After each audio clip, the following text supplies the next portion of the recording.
Everybody. We're going to wait for Greg. 1 second.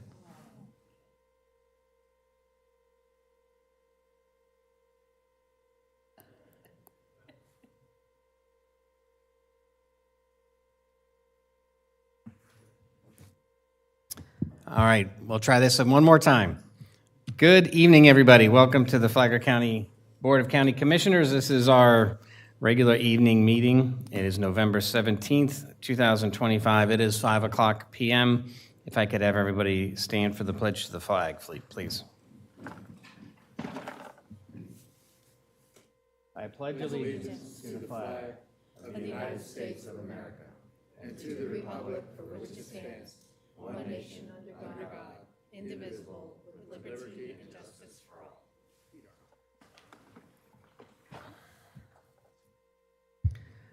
At this time, we'll take a brief moment of silence for individual prayer, reflection, or meditation. We take this time to honor and remember our first responders and the men and women in our military who keep us safe and protect our freedoms at home and abroad.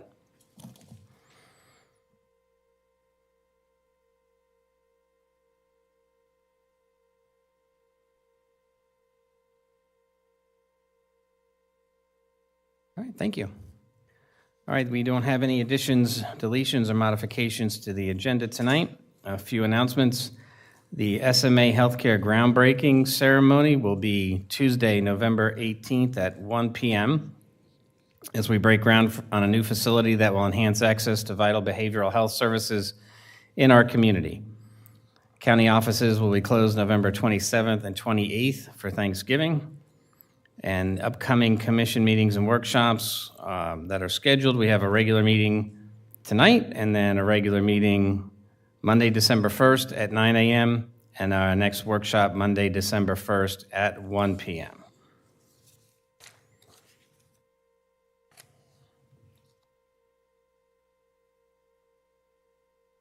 At this time, we'll go out for community outreach. This is a 30-minute time period. It's been allocated for public comment on any consent agenda item or topic not on the agenda. Each speaker will be allowed up to 3 minutes to address the commission. Speakers should approach the podium, identify themselves, and direct comments to the chair.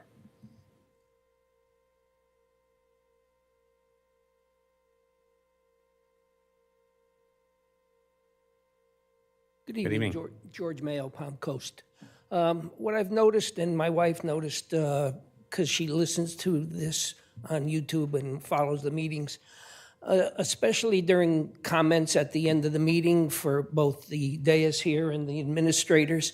You may talk about, I attended the TIC meeting, or I attended the RAF meeting, or I know some of them, but then not everybody knows what you're talking about. So the subject you go on about is we spent the money, and it's like, what are they referring to? So I just ask, if anybody here is talking about attending a meeting, at least say what that meeting was, and then if you want to use the acronym, if the conversation goes on, that'd be fine. But this way, it's easy for you and everybody behind me that works for the county. They know what you're talking about.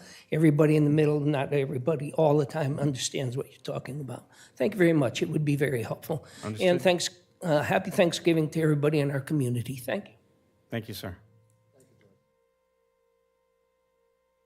Any other public comment? All right, seeing none, we'll come back to the dais. We'll move to any board comments on consent items. Is there anybody that has any comments or highlights on consent? Commissioner Hanson? No, sir. Commissioner Pennington? No, sir. Commissioner Carney? I would like to discuss 7K, and I've already talked to Heidi about just a prep on that. So if I need to pull it for her to discuss it, that's fine. Sure. Did you have a specific question, or did you just want a brief explanation? I'd like the public to know Sure. why, what, how, What we did. what Okay. we did. So, Ms. Petito, did you want to speak to 7K? Certainly, I can. Thank you. Just to make the board and the public aware of the recent need in our community, and I think you can probably see it across the country, when you saw the hold or the temporary delay in some of those federal programs providing much-needed assistance to people here in our own community. We've got a little over 11,000, I think it's 11,700 people that require some of those benefits through SNAP or EBT.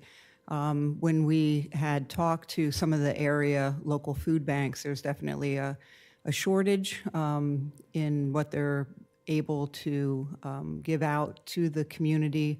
And it's not, it's all walks of life. It's not any one particular group, but the need is probably more prevalent now than it has been in the past. And I think it's just the combination of the delay in the federal programs as well as the just local economics and situation that people find themselves in. So as you know, we had participated in the WNZF Foodathon as an organization of employees and commissioners to give back.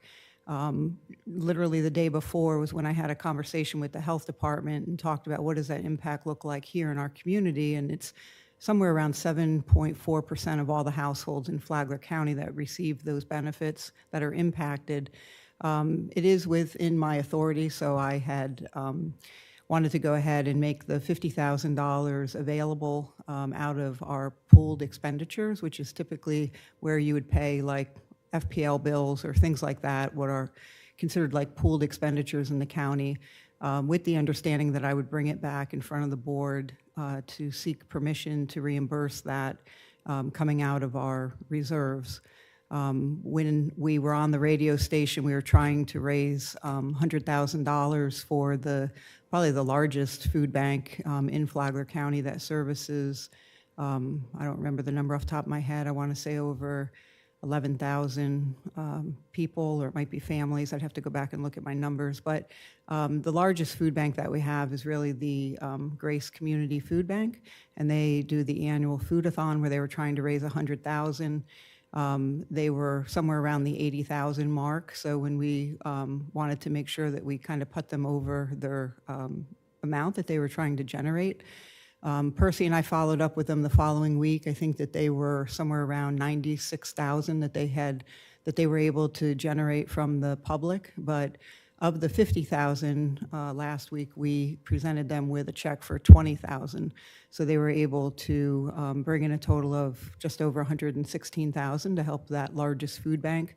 In conjunction with our HHS department, as well as the community paramedicine folks in fire rescue, Percy was able to put together a list of the various food banks that exist in our community. Some of them are faith-based, some of them are nonprofit, and we're going through that now to kind of create a metric of where the need is. We asked a couple questions like, how frequently do you provide service? What is your outreach? And looking at the number of people, what is it that you provide, whether it's perishable, non-perishable. Some of them, it might be clothing, it might be gas cards, things like that. Just trying to get an idea of what that outreach looks like and kind of give them a weighted average. Also cognizant of where do they provide services. We want to make sure it's balanced so that we don't have all of it going into one area. So we were looking at, are they in Palm Coast, Flagler Beach, Bunnell, where do they service? So we're trying to go through those now to divvy up the remaining 30,000. We hope to have that to them by the end of the week, at least identify who they are and work through that process so that we can provide the funding to them in advance of Thanksgiving. We are using a format or a model that HHS, our Health and Human Services, use as far as grants. So that way there is, some sort of a grant agreement with them and how they're using the funding. So I say all that to kind of go over how we intend to use that 50,000. Great, thank you. And want to thank you for the foresight, the insight to move that forward. It was good timing with what the radio station was doing at the time, so good work. Any other comments? Commissioner Richardson, anything else you want to talk about? No, sir. Okay. All right. Thank you for that. Thank you, Heidi. Appreciated the call, and I'm really glad we did what we did. Thank you. right, is there a motion for I'll consent? move to approve the consent agenda. Second. I have a motion by Commissioner Carney, seconded by Commissioner Hanson. All those in favor signify with aye. Aye. Aye. Any Aye. opposed?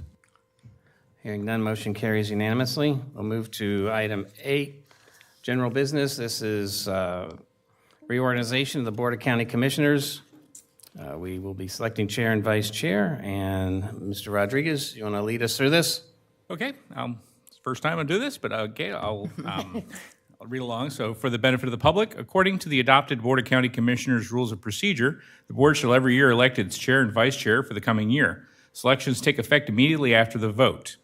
From the Rules of Procedure, every year or any other time it deems appropriate, the board shall elect a chair from among its members.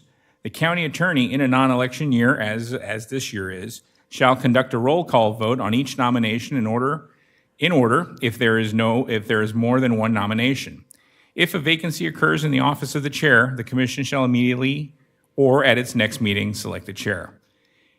In conjunction with the above election, a vice chair shall also be elected in a like manner, except the proceeding shall be conducted by the newly elected chair rather than by the county attorney.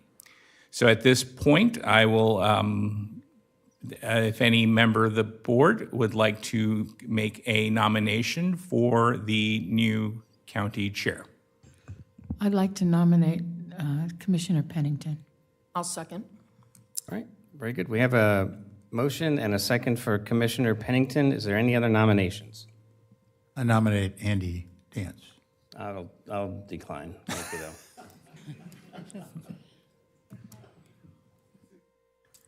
I think we have a good candidate, so we'll go ahead and, any other nominations? Okay, no other nominations, sir. Okay, so at this time, I will take the roll, and I will begin from right to left. So Commissioner Hanson, Aye. Commissioner Pennington, Aye. Commissioner Dance, Aye. Commissioner Carney, Aye. Commissioner Richardson. I'm number 5. Yes. Okay, so with a vote of 5-0, Commissioner Pennington is the new chair for the year 2026. And at this point, as the new chair, you will be now leading the election of a new vice chair. Okay. Do I have any nominations for vice chair? I know it's not, I nominate Kim Carney. Any second? very good. I'll second it. Way to go right over me. That's good. All right, we have a motion and a second for Commissioner Carney. Actually, I shouldn't even be doing No, this I anymore. think this is great. I like this. All the perks and not the job. Any room for discussion on this matter? Anyone? All right, seeing none, I take a roll call vote. Commissioner Hanson, Aye. Commissioner Pennington, Aye. Commissioner Dance, Aye. Commissioner Carney, Aye. Commissioner Richardson, Aye. 5-0. All right, congratulations, Ms. Carney. Congratulations. Thank you. All right, we move on to item 9A. This is a consideration of a resolution amending the fiscal year 2025-26 budget in the amount of $132,233,261 and approval of the amended fiscal year 2025-2026 CIP. Mr. Brower? Good evening, sir. Well, congratulations, Madam Chair. Thank you, sir. I feel honored to be the first one to address you as a chair. This is something we do every year. It's carrying issues that we have from the previous fiscal year into the new fiscal year. You read off the amount, so we just ask for your approval on that. Anyone with any discussion or questions for Mr. Brower? I do not have any. Thank you. Mr. Hanson? No, No, the thanks. chart was eye-watering, that's all. Eye-watering. You made him cry, so. To that effect sometimes. All right. We'll go ahead and take, do you want to go ahead and do public first, comment first before we take vote? All right, we'd like to go to public comment. Anyone who'd like to approach the podium and discuss has 3 minutes to do so. Anyone? All right, seeing none, I call it back to a vote. Does anyone have a motion? Mr. Chairman, I move that we approve the $132,233,261 for the fiscal year budget. I'll second the All right, motion. Motion by Mr. Hanson, second by Ms. Carney. All those in favor? Aye. Aye. Any opposed? Hearing none, motion approves. Thank you, sir. Thank you. Okay, we move on to item 9B. It's legislative, request for amendment to the floodplain management ordinance to comply with the requirements of Senate Bill 180 by deleting the 5-year cumulative substantial improvement period. Mr. Mingle, sir, how are you this week? Good, Madam Chair, Madam Vice Chair, Commissioners, Adam Mengel, Growth Management Director. This should be fairly brief. This is one that we're having to do, and so this one and the next one, and that's probably just the extent of the presentation. When I came forward before with floodplain amendments earlier in the year, had I known this was going to happen, I would have maybe held off on those, but those are the ones we were told. If you remember, those were about mobile homes and having mobile home elevations, and DEM told us that was an imperative. So now this one's coming forward. This is actually fairly kind of retroactive since Senate Bill 180 has been in effect for quite some time. We have not been implementing this since Senate Bill 180 came in. This deletes that cumulative qualifier, the 5-year clock for us. This may yet change. Senate Bill 180 is kind of in a state of flux, but this makes us compliant with statute. And so this ordinance is something we have to do. We did give you some options. We did have this reviewed by the planning board, and they did recommend approval, but we did give you the option here for you to approve on first reading. We will bring this back at the December 1st meeting. If you would like to continue this, you can do that. We hope you don't deny it since we have to do this by statute, but I'll wait any questions or comments you have. Thank you very much. Thank you, sir. All right, any questions for Mr. Mingle from the board? Any discussion? What does this change for us? It takes out that 5-year cumulative tally. And so for us, substantial improvement, substantial damage homes primarily is what we're talking about. The ones, often for us, it's the homes that are on the coast, on the VE zone, that are on a non-pile foundation or are below the base flood elevation. Those are the ones, there's a handful of them. FEMA's requirements state that we have a cumulative tally of permitting and that it rolls as the time goes, and so that we cannot exceed 50% of the pre-event occurrence of market value of the structure in whatever that time frame is. And so the scenario is if you have a $200,000 home, it's damaged, you have then that 50% is set at $100,000. We have $50,000 for a new roof that happens in year 1, and then year 2, year 3, something happens, it's $60,000, you would not be allowed to do that $60,000 improvement. FEMA's clear in their guidance. They want these things that are non-conforming to go away. In practice, they are problematic for the local government. But that is something that we had discussed when we first brought in this iteration of the flood regulations. We adopted the 5-year time frame. We thought it was fair to most everybody in the public. And imagine what happens here with this. It doesn't prevent you as a homeowner from doing those improvements. You just have to time them such that as a big expense is coming up, the other big expense at the tail end drops off. Okay. Right. Thank you, sir. Any questions, Ms. Carney? Chair, I'll move. No, I'm just going to make a motion. We'll go out to public comment after that. Right. I'll make a motion that we approve 9B. I have Second. a motion to approve by Ms. Carney, a second by Mr. Hanson. I'd like to open up 9B for public comment. Each speaker is allowed up to 3 minutes to address the commission if they'd like to approach. Anyone? Mr. Mayo? No? All right, seeing none, I'll go ahead and bring it back and we'll call for a vote. All those in favor signify with aye. Aye. Any opposed? Item 9B passes. Moving on to 9C, legislative request for adoption of an ordinance related to certified recovery residences as required by Senate Bill 954. Mr. Mingle. This is another one that we don't have much of a choice with this. This does take effect January 1st, 2026, requires us that we must adopt a ordinance that provides for reasonable accommodations for the siting of certified recovery residences. We had some questions when we had this come to the planning board, and mainly what the planning board was trying to talk about is, what exactly are these things? And so these are legislature in their analysis of the legislation for this said that they felt that for care for substance abuse, that the best care came in a residential type setting. There are, if I'm remembering correctly, 3 classes that are set up of these, and they're kind of in ascending order that, and as you get higher in that complexity, the more restricted they are in their siting. And this particular Senate Bill 954 talked about reasonable accommodations. And apparently, I think what other jurisdictions are doing or had done that necessitated this was that they were denying these from siting within their jurisdiction for some cause that they thought was justified, but the legislature thought overstepped the local government's boundaries. And so in Senate Bill 954, it's very specific. We copied that specificity into our ordinance. So that's why that language is in there about the reasonable accommodation.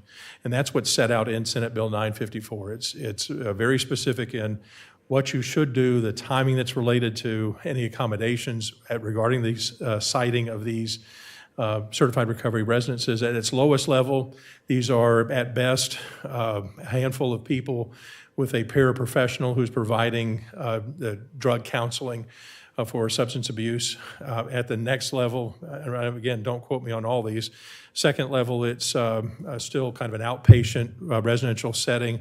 This time you've added a few more people. You've had maybe a certified caregiver. The third level is potentially overnight care, and you're in a more institutional setting, and you have a doctor overseeing that care. And so that's kind of the ranges that are there, paraphrased by Adam.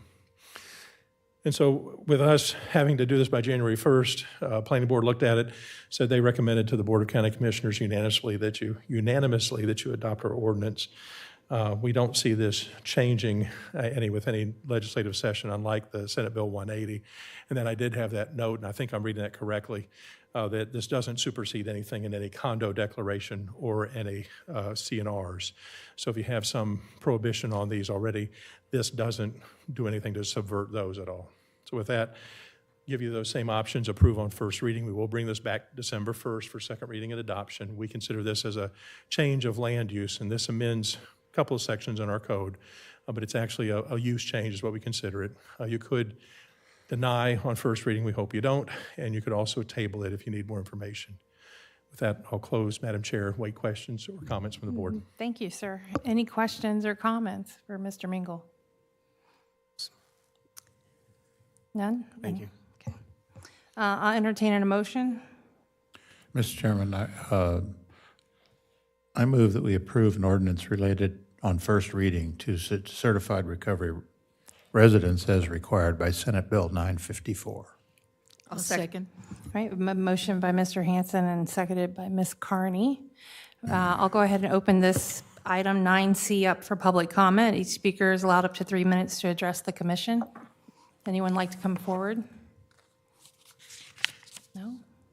Quiet night. All right, seeing none, we'll go ahead and bring it back for approval. All those in favor, say aye. Aye. Aye. Any opposed?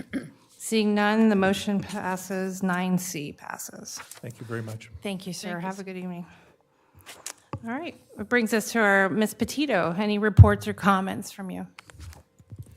I don't have any, really. I just wanted to share that Lauren was very grateful for us approving the $500,000, so she's going to be working on that form, and she'll copy us once she submits it. So thank you for that earlier.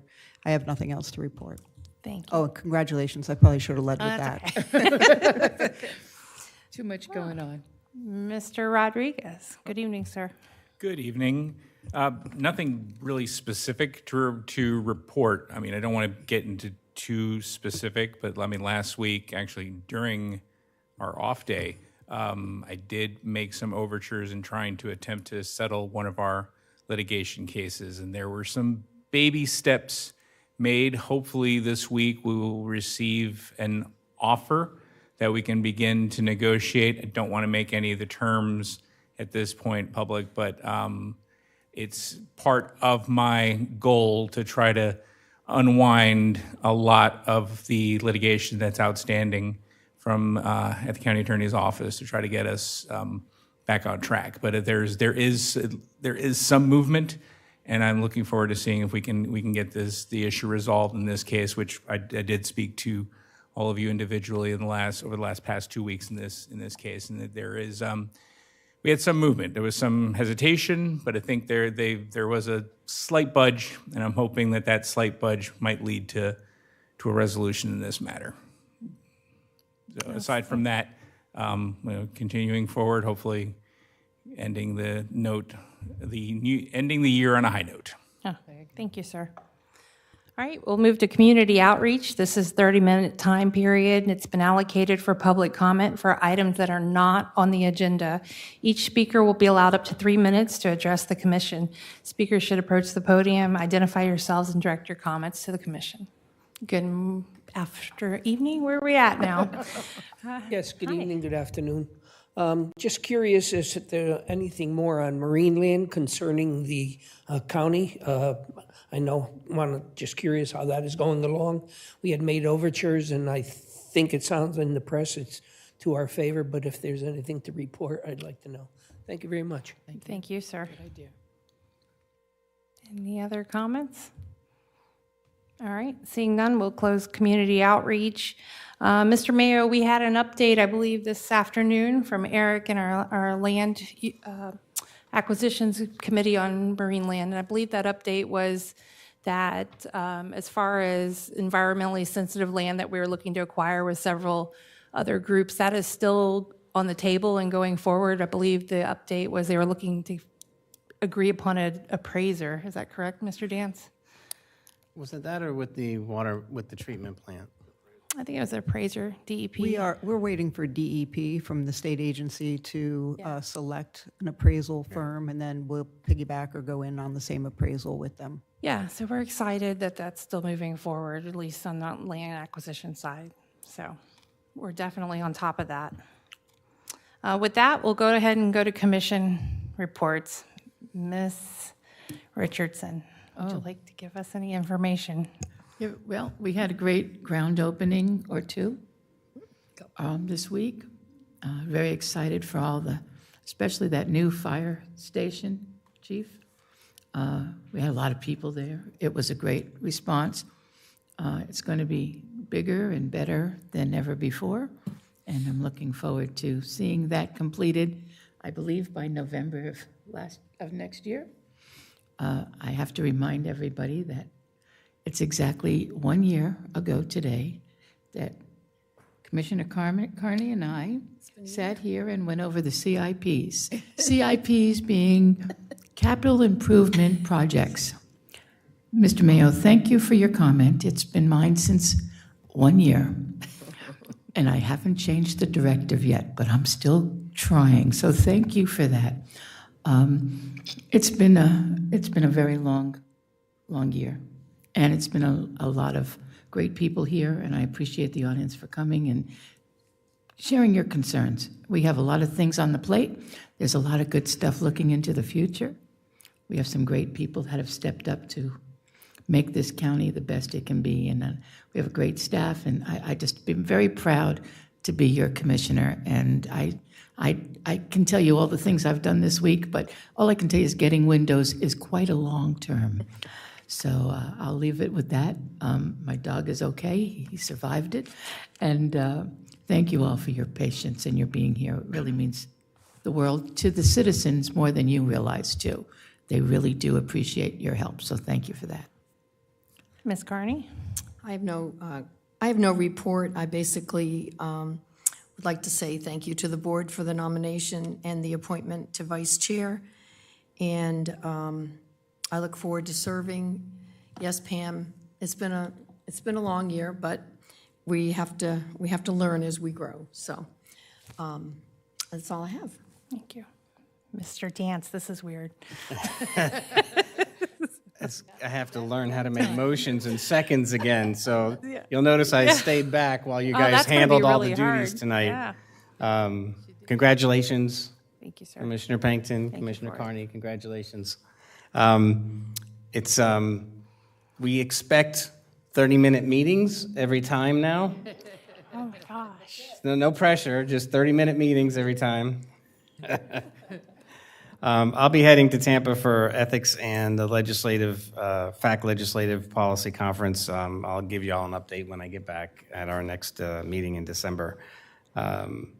And I will be, as such, I won't be at the SMA groundbreaking, so you've got that covered, right? We'll be there. All right. We'll be able to do the Nexus Center ribbon cutting, gala, whatever they call it. It's in the evening, 4 o'clock ribbon cutting. So spread the word and make sure that we have a nice opening for the new facility. Really don't have anything else other than, again, congratulations to our new leaders. Thank you, sir. Mr. Hanson. Let me add my congratulations to you too. That's great. I'd like to comment on the SMA award that Ms. Petito received. That's a great honor. Congratulations. That was a great honor. You all know Mark Strobridge. He's here a lot. He's Veteran of the Year. He was picked as Veteran of the Year this past Veterans Day, which is pretty cool, and because he's here a lot. We see a lot of him. And I'm traveling to FAC also tomorrow. I've got a couple committee meetings that I have to attend, so I'm actually looking kind of forward to it. See all the other commissioners. So, thank you. I'll be joining you guys to just keep an eye on you, make sure you're okay over there. All right. Update about Bull Creek. I went out to Bull Creek because I don't know how often you get out there, but needless to say, it will never flood again. By the looks of it, they put this, what is that, a wall that China would have to conquer to get to it. So it looks really good. I mean, I'm very confident they won't see any flooding, and looking forward to that opening. Everything looks beautiful in the west. I think that Brad and his team are doing a great job. I'm really appreciative of them, and I'm getting lots of great compliments and feedback on Facebook about the road service out there. So thankful to that. Thank you for everyone, and I'm going to try to pull this out here. Can I take a motion to adjourn? Move we adjourn. We're adjourned. Couldn't even get that in. You got to be quick.